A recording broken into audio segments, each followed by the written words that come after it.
Get this done by working together as a team. Jeez, bub. Keep buzzing in my ear.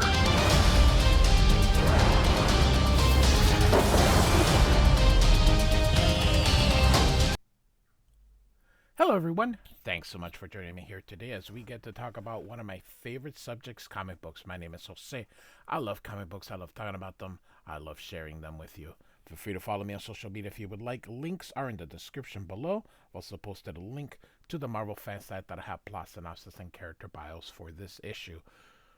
This is the last of 3 double-sized issues that I've had to do back to back to back. So I'm very happy this issue has finally come.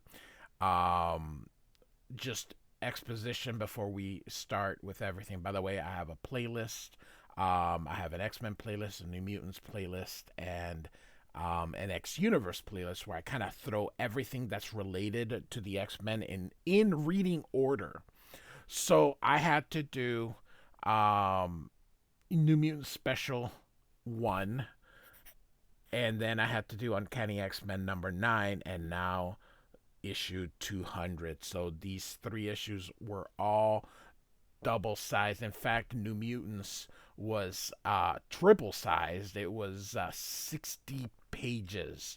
So yeah, that's fun. So doing these double sized issues take a little bit. So all right. So we are going to be looking at the Uncanny X-Men number 200 from 1985 by Chris Claremont and John Romita Jr. And of course, double-sized issue. We got Magneto. Magneto. It really should be Magneto. I sometimes get caught up in saying Magneto. It's Magneto. If it was Magneto, it'd be spelled different. And here we have Rogue, Colossus, Cyclops, and Wolverine taking on the Fenris twins, who have to hold hands to use their powers. It's it's weird.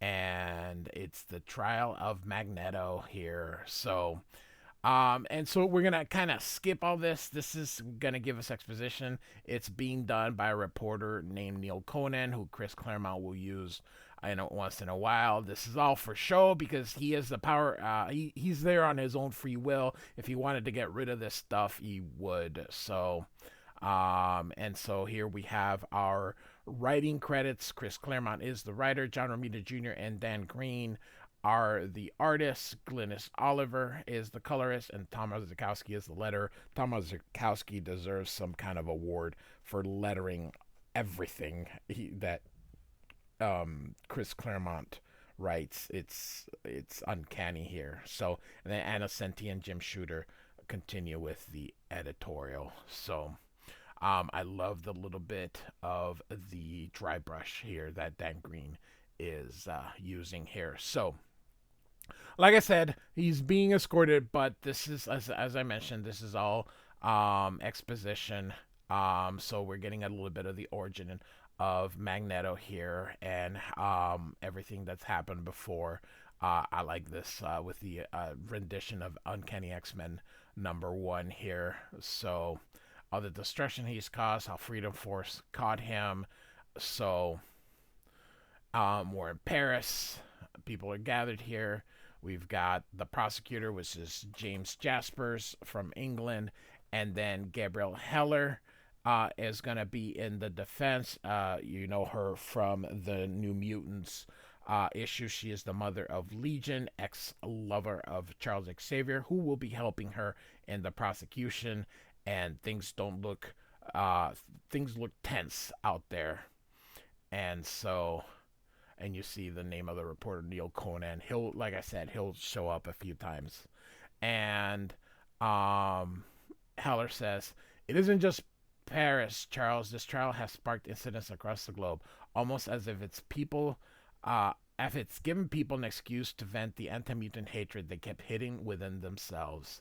And Xavier says, "What would you have us do, Gabby? Run away, abandon Magneto to his fate? No.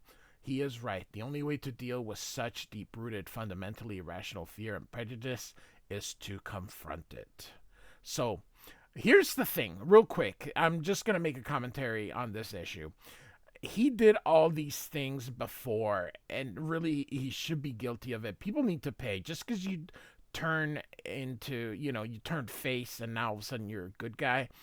That doesn't excuse what you really did. So, um, really, they really should be coming down on him. So, all right, so we're in the Mediterranean in this gigantic yacht here, which looks to be the size of a regular boat, and we got the first of the Fenris twin, who is anti Magneto here. Why bother with that farce? The pig is guilty. Everybody knows that he should be guillotined or drawn and quartered, boiled in oil. And here comes his sister. My, aren't we in a bloodthirsty mood this morning, little brother? And a daring one, too, I see, sprawling on my bed, eating my caviar, guzzling my champagne. And he's like, Andrea, sorry, I. Relax, Andreas, I shan't punish you this time. And so they see that everyone is going to be gathered there, Xavier, Holler, and Magneto. And so they are going to kill all of them. That is their plan. And so we're in the Bagatelle, and suddenly we get a big thing, and both the X-Men and the New Mutants have arrived, and they are still dressed as they were in X-Men Annual number 9. Now, I'm going to read this part here completely because it is hilarious. If you want to know where both teams have been and what they've been up to, read New Mutants Special Edition number 1 and X-Men Annual 9 on sale now. And that's Innocenti. And then here, who will really and truly shoot Chris if he ever pulls as stupid a scheduling stunt as this again, and she really means it. Bang. So, a lot of stuff. I mean, like I mentioned, 3 double-sized issues back to back. And so, all right. So the X-Men have arrived. All the French are in there, and Nightcrawler says, somehow, somewhere, my friends, I think we made a wrong turn. And Cypher says, oh, great, for once my talent with language is going to do some good. And of course, they're speaking French, and says they're in Paris here. And Cyclops says, of all the dumb, when Loki said he transport us home, I assume he meant our mansion in New York. But he sent us to where the Professor X is. Our best bet would be to try to find Xavier. And Wolverine says, cute, Cyclops. We're stuck in a foreign country. We got no papers, no money. What do we tell the local law, huh? Pardon us, bub. We're just passing through from flaming Asgard. And Storm says, one problem at a time, Wolverine. We have drawn a crowd. We need to slip away and find a more private place to plan our next move. And Rachel says, leave that to me, Storm. One telepathic diversion coming up. And so, and she uses her powers to block everyone's perceptions here. So, and so now days have passed. We're in Poland, and during this time, the Soviets were, I think, part of there. And so you see this thing here, and these androids free Magneto, the X-Men. And so now we are at the Ritz in Paris, and he's the reporter's narrating everything that happened here. And Xavier says, no, it cannot be. And then suddenly, my chest, I cannot breathe. And Cyclops is knocking on the door. Professor X says, just a moment. He's trying to master the pain. And Cyclops comes, and, his time is running out. He's dying. As I mentioned, I have a playlist. Feel free to check them out. And Cyclops says, are you all right, Professor? Fine, my boy. Merely a touch of indigestion. And Cyclops says, blast it, Professor. Why don't you trust me enough to tell me you're dying? And why doesn't Cyclops say anything? And Cyclops says, the New Mutants are heading to Dr. McTaggart Island on Muir Island, and the X-Men will stay with him. And Professor Xavier says, "Have you heard this morning's news? The X-Men are being framed, Scott. As Magneto, the villains responsible must be found and stopped." And Cyclops says, "I find it a little hard, Professor, to risk my life for a man who's tried more than once to kill me." And a professor says that Magneto has vowed to accept any decision of the court, even the death sentence. Do you really believe he'll let himself be executed? And Xavier says, "I hope it doesn't come to that. He placed his life in jeopardy. At the least he deserves a fair trial. If not for Magneto, do this for yourselves. The X-Men are being blamed for these atrocities. To prove the team's innocence, find the true culprits." So, again, we have more exposition here from reporting here. And so we start the trial, how he's terrible, how, and these are all the judges in here. We don't need to read everything. Basically, just how bad Magneto is and all the atrocity that he has completed. And so now we're in West Germany. During this time, Germany was divided into East and West. They were not united at this time. This airplane is exploded. And once again, free Magneto, the X-Men, and the people are now like, kill the muties, traitors, die muties, all that kind of stuff here. And so the trial continues.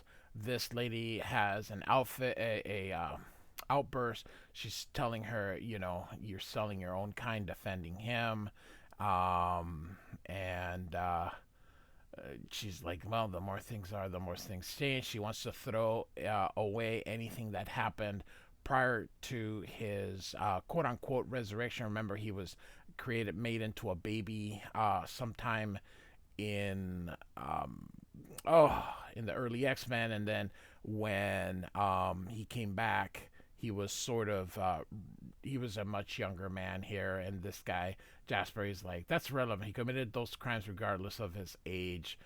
And so back in here now, the X-Men are looking here. This is where I believe our terrorists will strike next. We'll have to split up to cover as many possible targets. When trouble comes, the other teams will have to head for it as quickly as they can. Nightcrawler says, "Might we not call on the New Mutants for assistance, Cyclops? We could cover a great deal more territory."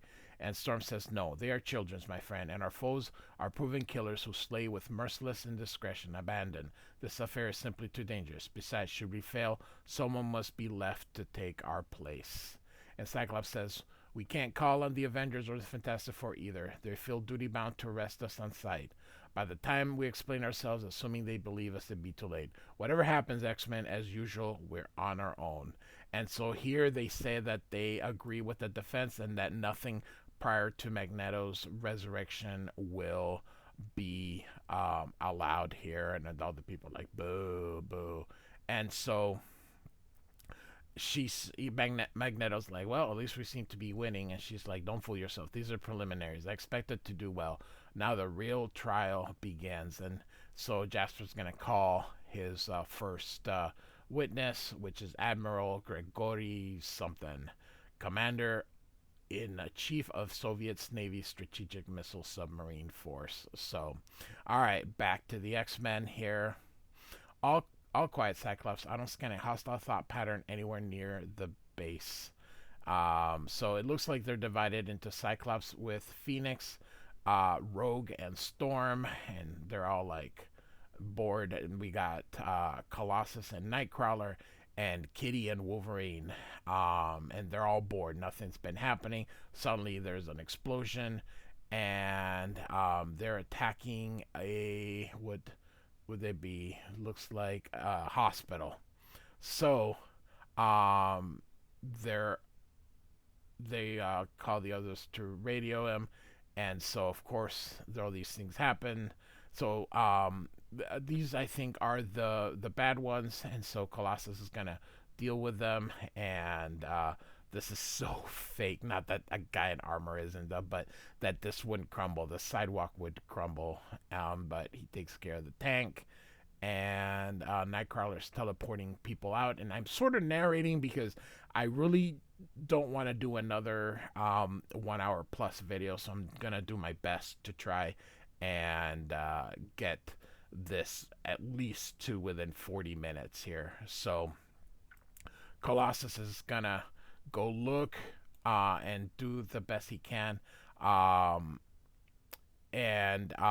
fire, he can't contain it, so he's gonna try to level it to see if that will contain the flames here. And then you can see here that he is shot, and he slams into this thing here.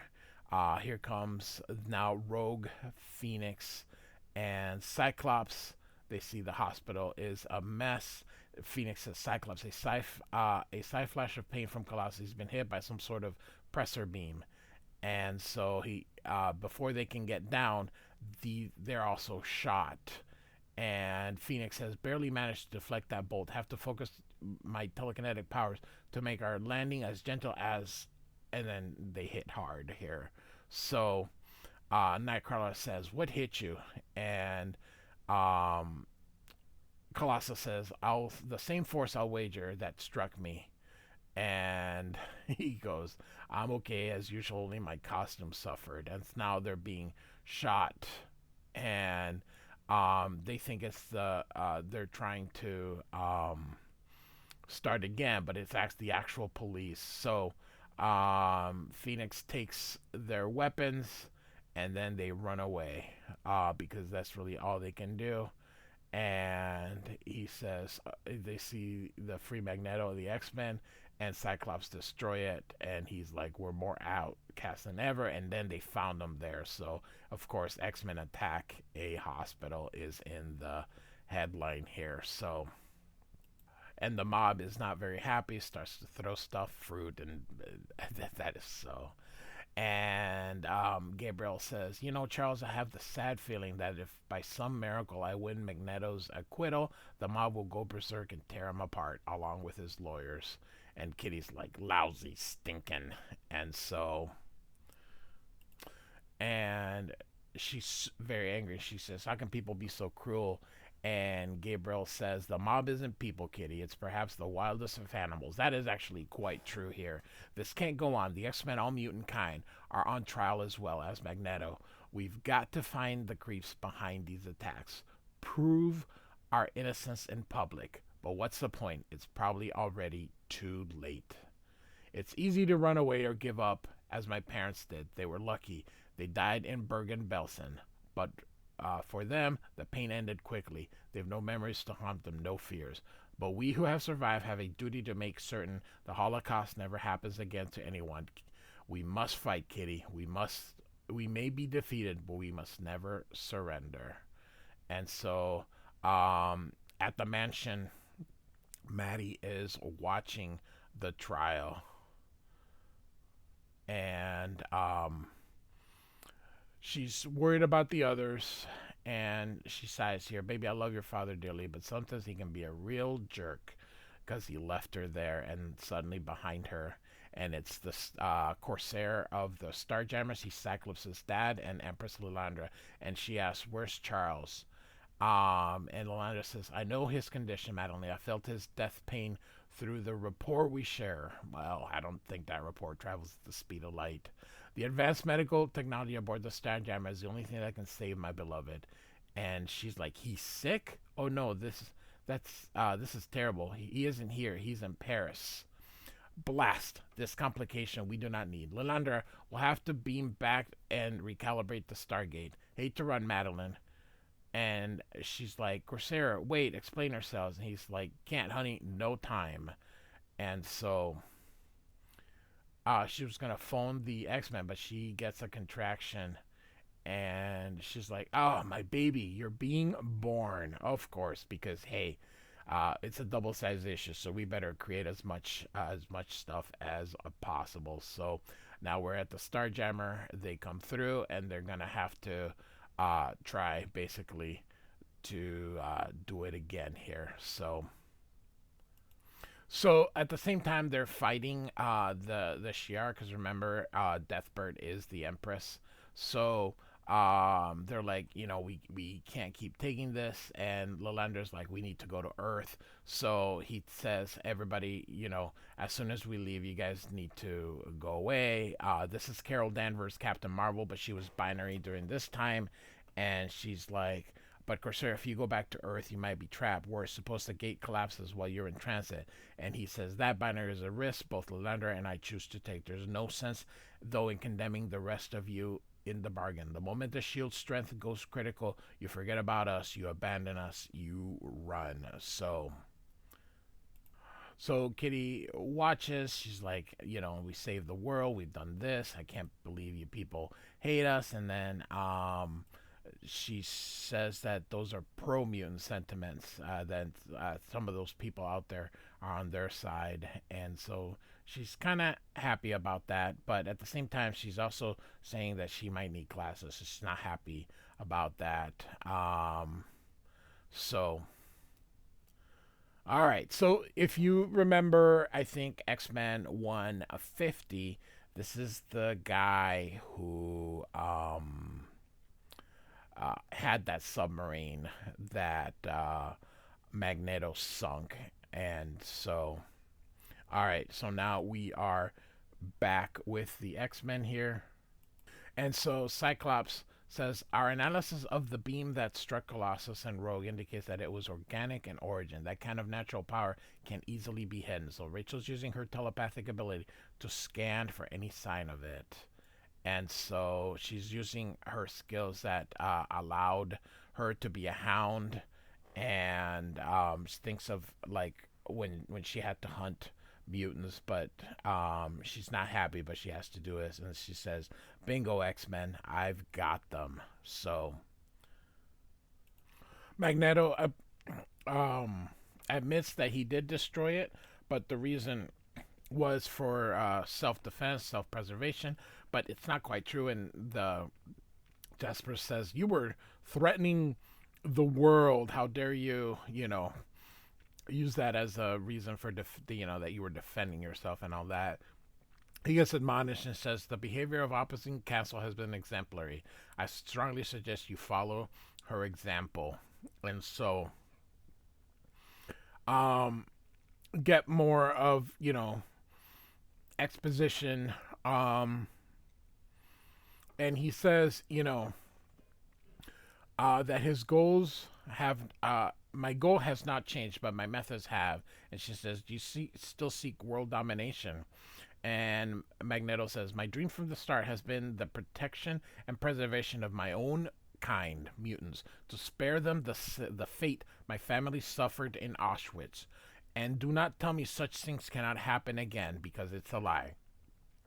You humans slaughter each other because of the color of your skin, or your faith, or your politics, or for no reason at all. This is true then, this is true now, this is forever, ever, and ever true. This sentence is always true. It was true in the times of the Greeks. It was true in the time of the Romans. It's true now. It's always true.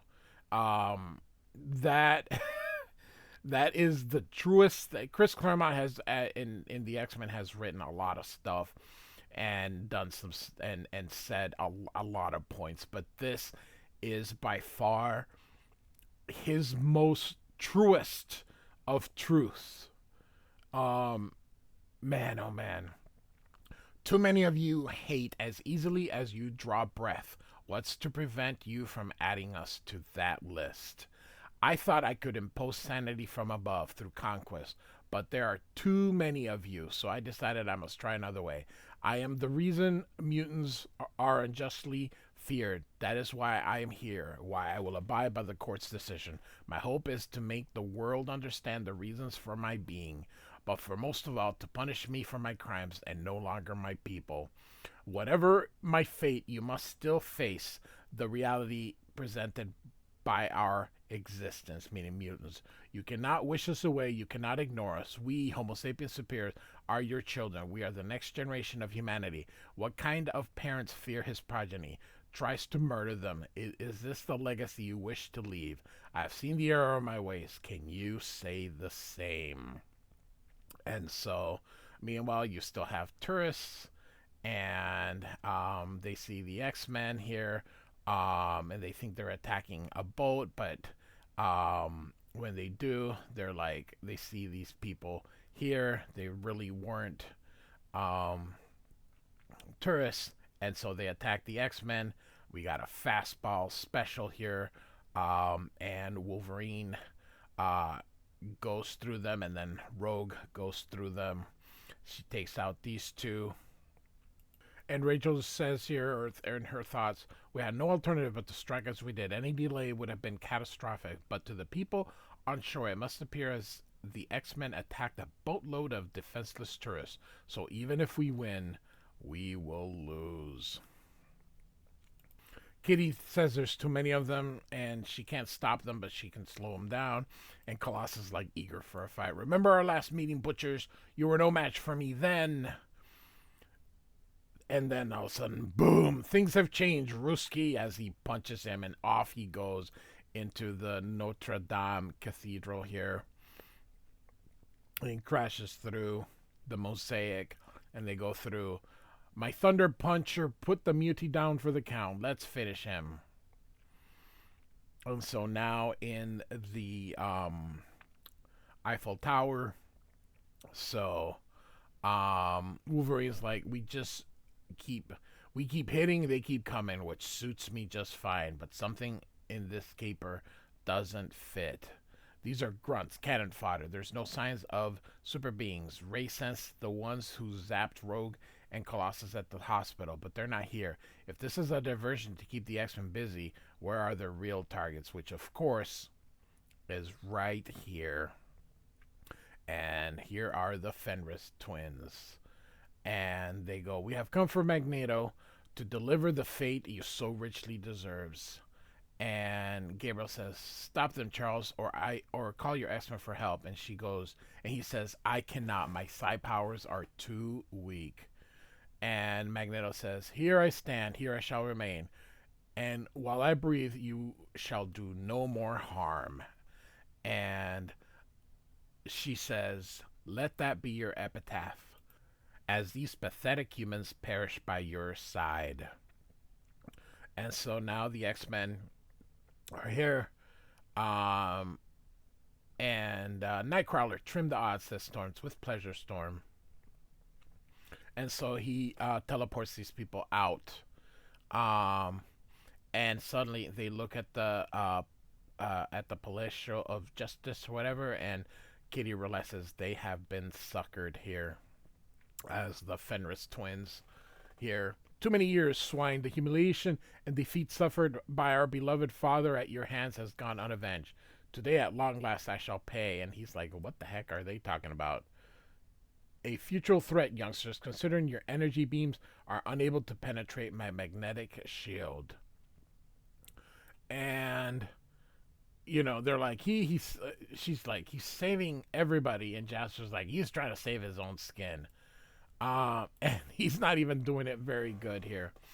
And so they hit the floor here. So Magneto falls with Xavier and, oh my gosh, Gabriel here. And he grabs them and some of the other associates here. So he grabs them to make sure that they all land well. And Jasper is like, you know, I don't need your help. Spare me with your, you know, false solicitude. He's fine.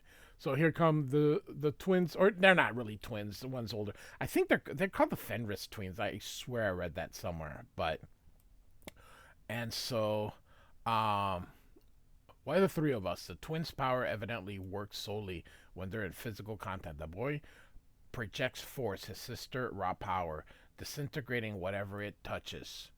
And suddenly, the ground comes up, and it's of course Rachel. And Fenris is not so easily caged, X-Men, nor will our hatred be denied. And so she puts her thing there and says, yield or I uh, fry this human to ashes. And Phoenix is like, I think I can nail her in time, but suppose I'm wrong. I can't take the chance. And she says, okay, Blondie, you win. And hits Rachel. We always do. And she says, tell us, Magneto, life worth more than these humans would you sacrifice to save them? He says, yes.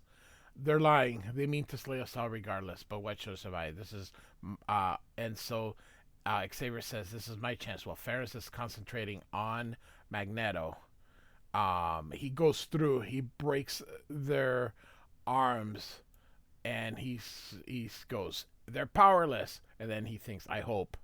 And Jasper grabs her. Threaten me, will you, mutant? By Godfrey, I'll see you never harm another living human soul, as he grabs this thing. And they're like, Jasper, stop. And so they got him. I am my father's daughter. No matter who, no matter what, I shall not cry out. And they said, leave him me. And he goes, take your inhuman hands on me. They're a little better than, you're a little better than they are, but for all your talk and dreams. And the judge says, enough. Magneto had no rock in his hand, Sir James. His powers could have crushed these children, yet he chose to be merciful. Truly, monsieur, an inhuman act. And so, and so she's like struck, and Gabriel's like, no, you, dear, yes, dear, you were struck quite hard. No, the name Strucker. He is their father, Baron Wolfgang von Strucker, and of course, Magneto gets it. A quarter century ago, Charles and I rescued Gabriel from his clutches in Africa. I never imagined he had children. That's in 161. And so he's like, once again, the choices of my past. And so Xavier says, I don't need telepathy to see Magneto believes the twins are too dangerous to be allowed to live. But by asking, he's deferring my judgment despite his reservation. And he says, we'll turn them over to the French authority. And then he, as he kind of falls here. So we're almost at the end. Believe it or not, I managed to try to keep this under an hour. So yay. My heart, Charles, forget me. Watch out for Fenris. And he goes, to this round to you, old man, but it's a victory you'll not long enjoy. So they got the river here to try and drown everyone, and Sir Jasper's like, good riddance, I say, to bad rubbish. And she slaps him. As always, Sir James, you talk too much. All right, so Magneto grabs Charles and takes him out, and Xavier goes, one certainty about Xavier and his X-Men. From the mess, you can generally tell where they've been. That's a joke, my friend. You're supposed to laugh. He says, I'm not in the mood. Wish this didn't hurt so much. And Magneto says, stop talking nonsense. You're not going to die. He says, Sesu, I won't allow you to give up. Don't be stupid. It's out of our hands. Promise me, Magneto, you'll carry out in my place. Take over my school. Look after my X-Men. Teach the new mutants. Impossible. They'll never accept me. And Charles says, are you afraid? And Magneto says, and with good reasons. Charles, I'm not worthy of your trust, of this awesome responsibility. Please do not ask what I cannot give. And so he's like, prove yourself worthy. Then he makes him feel guilty of all these other things. And he says, it will be hard. Consider the alternative. Well, and Magneto finally says, I shall try. But Corsair and Lilandra finally do arrive here on time. They grab Xavier, and they're going to they hope to have him here within the hour. And Magneto's like, oh, good, I don't have to do this, basically. And he's like, no, you don't get off that easily. If something goes wrong, nothing will. Can't take the risk. You think you know me better than I do myself. Suppose I fail and betray your dream. Our dream, blast you. And we'll never know if you don't try. So the police headquarters, Colossus is coming in, and everybody, and dropping in all these people here. And uh, Cyclops says, these goons comprise the bulk of the terrorist outfit called Fenris. They're the ones responsible for the attacks on the Soviet and NATO bases and the hospital. They'd have done the same to Paris if the X-Men hadn't stopped them. We've done our job, gentlemen. Now do yours, as the X-Men leave. So after all this, we basically have a mistrial. Nothing really happened because the trial couldn't really continue here, and they said whatever happens now is on the court of public. And Rachel's like, Miss Holler, I scanned all over, but I can't spot a trace of Professor X. Where has he gone? What happened to him? And here we end with Magneto. I give you my word, Charles, come what may, I will be true to it. Next, a beginning, a duel, and an ending. So, if you all know, X-Men 201 is quite an important key issue. So, if you've never read it, you're being for a treat. So, Uncanny X-Men 200. Chris Claremont, John Romita Jr. with Dan Green. Like and subscribe. I do thank you for listening. And we're done with the long issues for now. Goodbye.